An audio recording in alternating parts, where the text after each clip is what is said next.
नमस्कार। ज्योतिष पूर्व जन्म को मानता है। हमें इस जन्म में जो भी अच्छा या बुरा मिल रहा है वो हमारे पूर्व में किए गए कर्मों के अनुसार ही मिल रहा है। किसी ने पूर्व जन्म में कैसे कर्म किए हैं ये कुंडली से जाना जा सकता है। यदि कुंडली में 6, 8, 12 में शुभ ग्रह हों और केंद्र और त्रिकोण में पाप ग्रह हों तो ये दिखाता है कि जातक ने पिछले जन्म में पाप कर्म किए हैं। ये अशुभ कर्म वाचिक, मानसिक और कायिक कर्मों द्वारा हो सकते हैं।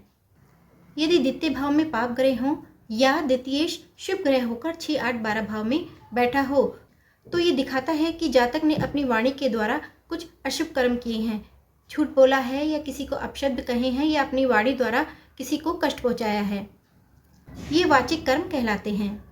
यदि पंचम भाव में अशुभ ग्रह हो या पंचमेश शुभ ग्रह होकर 6, 8, 12 भाव में बैठा हो तो ये बताता है कि जातक ने पिछले जन्म में मानसिक कर्म द्वारा लोगों को कष्ट पहुंचाया है। जैसे कि किसी को परेशान करने के लिए कोई योजना बनाना।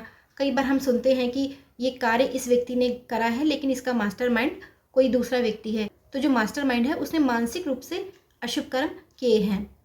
और यदि दशम भाव में पाप ग्रह हों और या दशमी शुभ ग्रह होकर 6, 8, 12 भाव में बैठे हों तो इसका मतलब जातक ने पिछले जन्म में शारीरिक रूप से अशुभ कर्म किए हैं, किसी को कष्ट पहुंचाया है।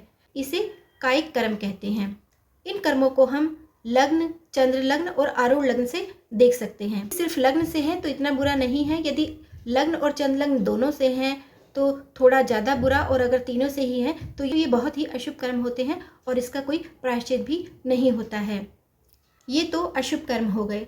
और शुभ कर्म देखने के लिए कुंडली में यदि केंद्र और त्रिकोण में शुभ ग्रह बैठे हों और 6, 8, 12 में पाप ग्रह बैठे हों तो ये बताते हैं कि जातक ने पिछले जन्म में शुभ कर्म किए हैं। ये शुभ ग्रह द्वितीयेश, पंचमेश और दशमेश हैं तो इसका मतलब जातक ने वाचिक, मानसिक और कायिक तीनों रूप से शुभ कर्म किए हैं।